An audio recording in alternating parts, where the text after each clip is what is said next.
This is life. It's these moments. It's what we fucking live for.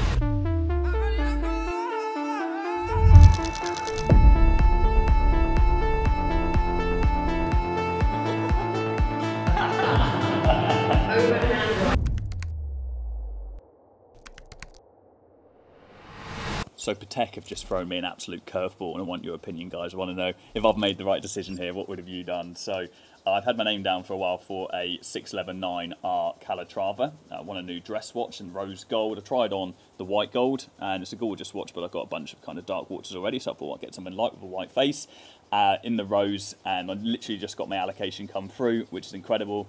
But in true Patek style, they have also offered me a 5396R, which was not actually on my list, but it's the annual calendar, complications, similar style with the alligator strap, rose gold as well, beautiful watch. But I have still opted for my original take, which was the Calatrava. I love the hobnail bezel. Obviously, we've got the smooth bezel on the 5396, but yeah, already paid, collecting in March. Let me know your opinion, guys. Am I going to regret that decision? Both beautiful watches. I mean, I'm not going to regret getting either of those, but I can't warrant getting both of them because I don't wear dress watches as much as I wear sports watches. But I definitely wanted a new light dress watch. So I'm looking forward to picking it up. But now it's torture because I'm still in Cape Town for another 3.5 weeks, and I've got to go pick up that watch at that time. And it's going to be worth the wait when I get back in the UK. Yeah, drop me a comment, let me know your opinion. Anyway, that's not what I was meant to be doing. I got distracted this morning by looking at watches. Shock. What I was actually doing is what I do every single morning, and that's looking in our private community in our program. So I own an education business. You probably already know that. And I help people start their own marketing agencies, essentially replicate the business model that I built myself in with the agency model. And so this is called the Affluent Academy, and every single morning what I do is I hit this celebrations tab and I have a look at all the people that are ringing the bell. Okay, so these are all students. We've got 12 hours ago, 23, 2 days ago. We had, I think, 4 yesterday.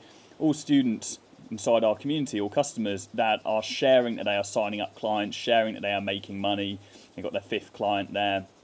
2 clients signed this week, 6 clients signed so far within 3 weeks, okay? And I look at this every morning and share it with the team as a reminder of our purpose, that we're out there trying to help people realize the potential within themselves and to celebrate their micro wins with them, because those micro wins are not to be disregarded. Those micro wins compound into the macro goals, the large goals that you've set within your life. That first ever client might only be $1,000 a month, right? But that $1,000 might replace your outgoings. That might enable you to go and quit your job, to go full-time with your business, okay? It might give you more confidence and conviction. I know for me, when I signed my first ever client and I could put myself in that place, I was so happy when I got the first client over the line. It was a local restaurant and it was for no more than $1,000 a month, but the conviction it gave me in my ability, and I was like, shit, I actually can do this. Maybe I can start my own company. Maybe I am worthy of this. Maybe people will pay me money. And I went out there and I signed up a couple more clients, quit my job within 2 weeks, right? But we have to recognise those small wins. We have to celebrate them, and I love doing that with our community and looking at how everyone succeeds, and all of you guys as well who are watching this, okay? Share in the comments if you've had a win recently. I want to hear about it. It's incredible. So I'm taking myself away. I'm in the Cape Town countryside right now, like in the middle of nowhere, just completely on my own. I like to realign with myself. Once a month, I try and take myself away just for like a couple of nights, and just to be in my own thoughts, to kind of get away from friends and family and my partner, just so I can sit and I can strategize, so I can come up with a war plan, so I can realign with my goals and what I want and look at what I want to achieve over the next 30 days. And I think that's really important. So if you don't do that right now, if you don't allocate time to yourself, consider doing it. And I think you'll be shocked at what you can achieve when you just allow yourself to eliminate all distractions and sit by yourself on your own and do nothing other but think about what your next moves are going to be. You'll be in my week in the life video. Mate, look at me. Yeah, bro, I'm building some mad systems at the minute. Like, I'm like getting so deep in like building like these really micro tracking systems, from your cold outreach trackers to your email, to your cold calls, to your paid ads, to your inbound referrals, to your applications. All of that data is being tracked and all goes into a central database. You'll be able to look at any one time what your exact close rate is on a specific offer, or what your specific salesperson's cash per call is, and everything. So every bit of data. Look at the fucking revenue we did in January.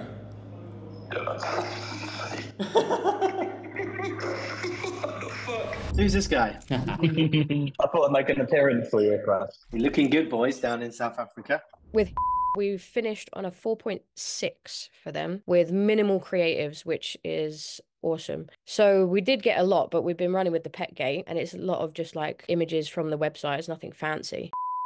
Done really well with sort of running through the 10 top ads that we do, you know, the benefits call outs, all that stuff. So that's worked really, really well. So now we're looking to move into the feeder ads, just to launch a new product and test that, because we've also been given permission like 3 weeks on the trot to increase spend because we're doing so well, which again will benefit us overall because of, you know, the deal structures and stuff, which is awesome. What's the spend on them? 25k now on Facebook and Google, split between. We Yeah, started nice. 15 to 20, then we've got the go ahead to go to like 25, and then we're going to look again to scale again because desperate for more spend as well. So both sides are going really, really well, which is good. Yeah, and the personal win yesterday, I was at training and I was sparring with the female club captain who is the belt holder, and I dropped her. Yes. Overhand right, and she was like, I'm never doing that again. I just wanted to jump on this call because I just kind of got an energy from the group chat. First of all, completely understand your mindset. I think it's very hard because we're literally looking at like 4 weeks in, and normally speaking, and I know you guys are a complex business, there's a lot of moving parts. We work with fast-paced companies. Like we work with 30 million a year revenue e-com brands, so we know how to deal with a large like scale and a quick pace. It's hard to manage an account like this because you guys are so. It's almost like a little bit micromanaging. So from the perspective of, you know what I mean? So it's difficult. I completely understand your position. Like I completely do. Trust me. But it's difficult. It's not a normal account for us either. It's like an unorthodox relationship. All right. Reach out anytime. Appreciate you. Bye. That was the right thing to do. So the question is, do we charge him at all? Yes. You be the person. Okay, fine. Yeah, but do you not think like 50% or Yeah, 50%. Fine. Send him a message personally on WhatsApp now and just say, we'd like to build 50%. Yeah, that's courtesy. Let's get cracking. So if you are new, welcome. If you're returning, welcome. We do these on Zoom, so you can put in the chat question like Jake already has. Thanks, Jake. And then what I'm going to do is I'm going to go through everyone on chronological order. Let's get stuck into it. Jake, I'm going to start off with yourself, man. Morning, Jordan. How you doing? Actually, afternoon for you. It is. It's 6 p.m. for me right now. 11 a.m. for me. But I've got kind of a big thing that happened just this morning. I met with a guy this morning who's a pretty big company, and they are already running ads on Facebook. He's spending about 1K on service, 3.5 on ads. And I dove into his ads a bit. They're only posting like one ad at a time. They're not really testing. And they've been running since last May, and they haven't scaled at all. They've been in the same spot the whole time. So he wants to work with me as well. He wants to like open up a second account and basically do the same thing he's doing with the other guy with me and see how mine do instead. I'm just curious about your thoughts on that. So he's already done what and it hasn't worked? He's already been, it's not that it's not working. He's getting results, but with another agency running Facebook ads. Yeah. They're not So scaling. he wants to play you both off each other, basically. Kind of, yeah. And so are you going to be offering the same service as this other agency? Yeah, so we're both doing Facebook ads, but he said that he's not happy with the fact that they haven't scaled. So he doesn't want to cut them off yet, but he wants to see what I can do. And if I can do better, then cut them off. You know, it's kind of what he said, but I don't know if I should, entertain it or not. Yeah. Are you going to be doing it? Are you going to be doing it in the same ad account as the other agency? So no, it would be, we were trying to come up with a way of maybe creating a new ad account so that we can disperse it separately rather than doing it all in one place. And what kind of business is it? So he does like mostly bathrooms, but he also does like windows and doors. I think it's got the potential to be very messy, like any time that like you're kind of played off someone else. I don't think it's like a big no-no by any stretch. There's no reason why you couldn't do it. But I would speculate that the ad account will get banned because like you normally can't have multiple ad accounts running ads for the same page. So the only way that if it doesn't get banned and you run it through the same ad account, that equally is going to be messy as well because then like you're kind of screwing up the algorithm on like the ads that are already running. So from a logical standpoint, it's possible, but from a practical standpoint, I don't know if it's even you'd be able to do it without kind of messing up both results, without both of you doing a shit job. Yeah, he did mention potentially opening up like a whole new account, a whole new business manager, and just making the name a bit different so it doesn't sound exactly the same as the original one. I had to consult you. It's a big company. It could be a big opportunity, but I told him, I'm like, I want to, do some research and try to figure some things out before I go in on a deal like this. And he said that he could respect that. So I would maybe just give it a quick Google, maybe even chat GPT, just to find out whether you can advertise from 2 ad accounts for the same business. If you can do that, then I can't see any reason why you can't go up against them and try and make it work. But if there's any speculation at all as to what, like, you cannot do it, then I just wouldn't risk it. Like, the client is just going to get worse results than they're getting right now with the current agency. Even if they're not happy with them, it's going to get even worse. And neither of you are going to be able to get results, So, well, let me know what you do anyway. If it works, then of course let me know. Well, I just started cold calling today. I've called about 75 people. I haven't had any meetings set up yet. I'm wondering, call ratio to meetings, does it depend on every niche? It depends on a lot of things. It depends on you, it depends on the time, depends on the country, it depends on the niche, like it depends on the market. It depends on a lot of things. So what industry are you reaching out to and where are you based? Based in Miami, Florida. Calling yoga places like yoga, Pilates, stuff like that. I want to branch out to like gyms soon. Fine. So you shouldn't have any problem with meeting set rate. My only concern would be if it's gyms in general in Miami, they might have been hit quite heavily, but then actually those niches probably are due another run. Yoga should be fine. What's the issue? Are you getting hold of business owners or are you just not getting hold of a business owner at all? I am, but they just push me away. What's the objection? They just say, oh, I'm not interested, or they just say, we already have a marketing team, just saying they can't afford it. Those main 3 things. Cool. And then what do you say? Well, dependent. If they have their own marketing, I just ask, how's it going? Well, I haven't had any of them saying it's going bad, but they say it's going good, then I don't push through. Like if it's money wise, I explain that we can set up a meeting and talk about prices, and they just push away also. 2 things. First of all, definitely send over some cold call recordings over to your coach. And then we can establish whether it's you that's the problem. Second of all, I wouldn't be worrying about the niche until you've reached out to at least 200 companies in that niche. You could have a really bad day on 75 leads in like the best niche ever, but then the next day you call 75 leads and book 5 meetings. So like you haven't got enough data, large data at the moment to know what it is or what you could speculate for it to be. So definitely get calls recorded just so you can iron that out. But do it a couple more days of calls. If you're still getting the same meeting book rate and you've had your calls reviewed and it's not you that's the problem, then it would be something to do with the niche for sure. Okay. Yeah. All right. Thank you, Jordan. No worries, man. Weekend spot. And I'm joined by, got a friend. Here we go. Joe. Joe is my business partner in the agency. Wouldn't run without you, would it, mate? Absolutely. Without both. At all. Well, I was both. Like, that's pretty modest. Wouldn't run it without you at all.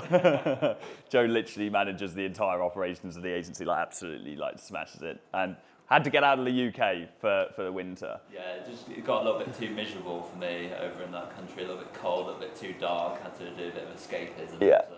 Last minute trip out to Cape Town. Yeah. So, in a new spot. This is it's kind of a beachy vibe. It's not my ideal choice of decor, I'd say, but this is what we're here for. This, okay, so pretty spectacular. Right set out in the jungle. I say the jungle, we're in Camps Bay, but it feels like we're in a jungle with all this greenery around. And then we've got Table Mountain there. You can't really see it because it's got this little hood on. I'll see if I can show you guys some B-roll. But I spent kind of the majority of my trip so far living in the city, which is awesome. Like, I love being in the city because it's such a contrast to what I get at home. Like, at home, I'm in the countryside anyway, but had to get some, like a bit of green living whilst I'm out here. So I've got a little spotlight garden down there. I've been doing some yoga, a bit of reading down there, kind of currently working, just looking at the mountain, like sunset just there, which is pretty wild. So yeah, I'm looking forward to being here for a little while. Just experiencing kind of a different side of Cape Town. At night time, the sounds are just incredible. First thing in the morning, the birds outside. And if you guys have been watching me for a long time, you follow me on Instagram. If you don't, you should. Then you'll know I'm a nature nut, so yeah. Right then, let's fucking have it.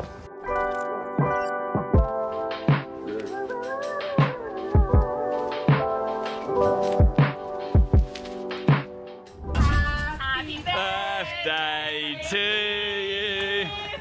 No more tax bills. No more tax. Come on. It's life. This is life. It's these moments. It's what we fucking live for. What do we work hard for, eh? What do we work hard for if it isn't for this?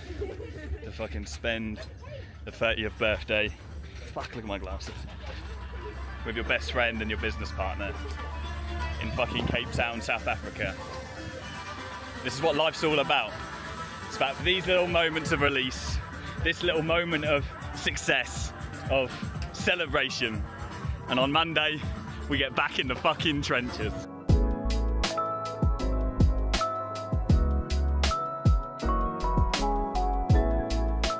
First of all, it's fucking awesome spending your 30th with you, bro.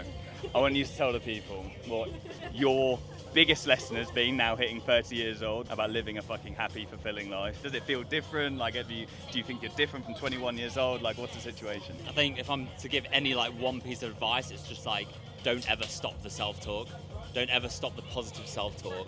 Do you think like your goals from when we first started working together have changed to your goals now? Yeah, absolutely. I think goals definitely do change. I mean, you know, when you first start a business, the first thing you're trying to do is get out of poverty, right? Like, why else would you start a business? It's to make money, unless it's a pure passion play, which is rare to find. Yeah, you find that afterwards. Absolutely, you find that afterwards. So your goals definitely do shift, and I have to be honest with you. A lot of my goals are like building an organisation that are, you know, similar to my values, which is, you know, kindness, generosity, it's power. It's like moving forwards. It's making a difference.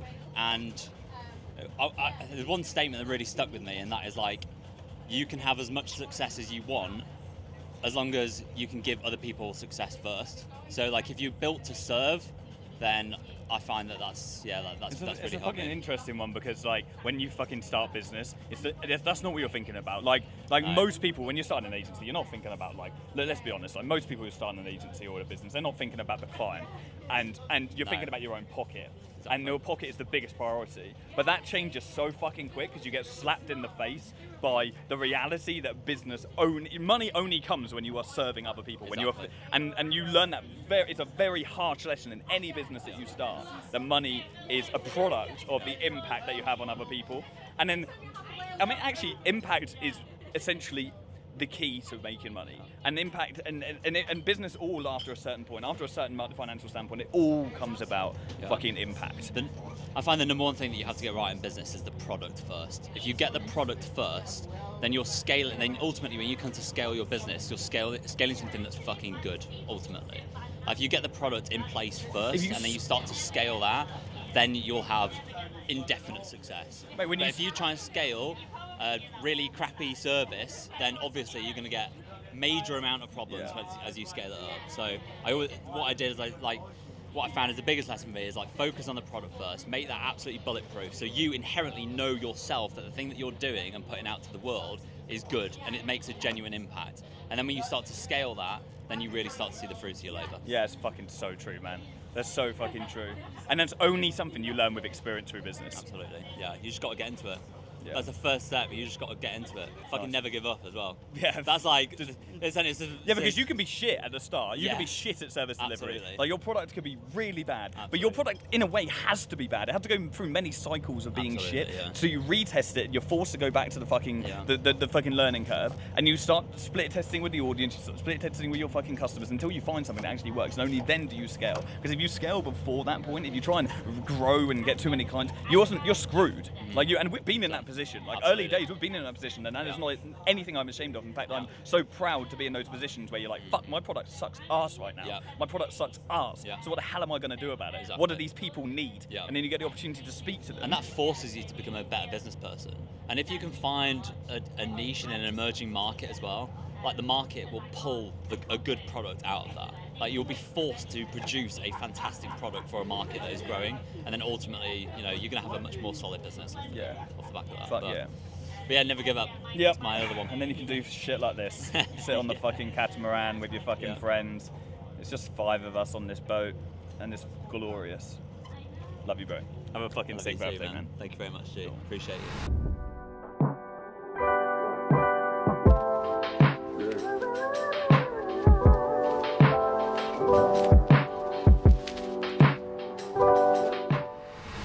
Okay, we're back home, back in the UK.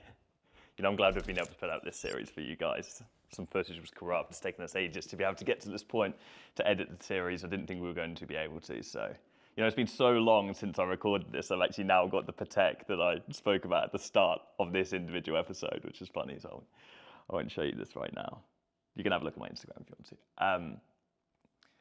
You know, this has been one of those little windows, these little pockets of rare opportunity as a business owner where I have the ability to look back and reflect on how far I've come and the journey that I've had and the incredible 3 months I had in Cape Town just now. And I think we lose that ability as we gain more success over the years. You know, when you're trying to hit 10K a month, when you want to hit 100K a month, when you want to hit those first goals and you're just quitting your job and you're trying to get out of the position that you're in and into a more desirable one. When you hit that 10K, you can look back and you can have that contrast and be like, wow, I've really come a long way. My life was so different 6 months ago or whatever. But when you've been making money for a long time, when you hit your financial goals again and again, when you've got enough cash, like when you've got cash, the sun, hopefully this footage is okay, then you've got cash. You don't really need more cash. You know, we keep making more cash. We want to make a few extra million. We want to make 10 million. Some people want to make 100 million, whatever. You want to make $1 billion, cool, that's fine, whatever.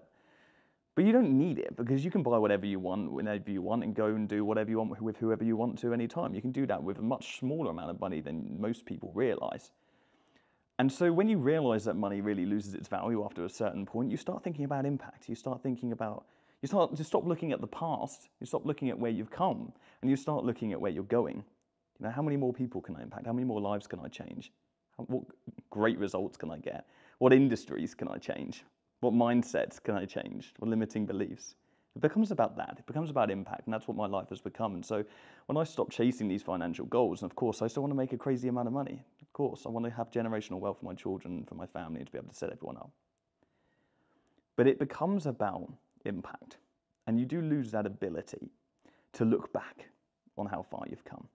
But this series has been that little pocket, editing this and looking at this with the team and being able to have a bird's eye view on how life is different to how it used to be, and comparing this to some of my older videos. That's been pretty cool. And so for that, I feel very grateful right now. And I feel very humble sitting down here recording this for you guys. And I'm very grateful for all of you that have watched this too. And I just want to leave you with one final thought.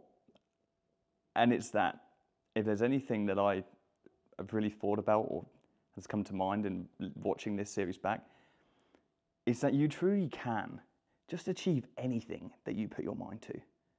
Because 23-year-old Jordan, if he watched this series, would be like, man, like, I'm so happy, I'm so proud, you've done exactly what I wanted you to do. And that's just come from a sheer utter resilience and determination to never say no, to never accept less in my life, to never give up on whatever goal that you have. And I hope that this instills this in you guys, and you feel that from this and from the content that I put out. It is my utmost priority to over-deliver to each and every one of you, to help you realize in yourselves what you cannot realize yet, to show you that it is possible to literally mold life as if it was fucking Play-Doh, to create whatever existence you want to create. You have the ability to do that, and only you have the ability to do that. I can't do that for you, but I can show you the way. I can lead a path, but only you can take you down that path. Only you can push yourselves there, and I know each and every one of you have the ability. If you're watching this, you know, you wouldn't be watching my content if you didn't. So go fucking do it, you know? And then maybe you'll have one of these moments. Not maybe, you will. You'll have one of these moments when you look back and you're like, it's going pretty well. And it's going to go even better. And I cannot wait for the future. And I've got so much to live for. And life is just incredible. And that's a beautiful thing. Cool. Appreciate you all. Speak to you soon. Keep winning. Bye-bye.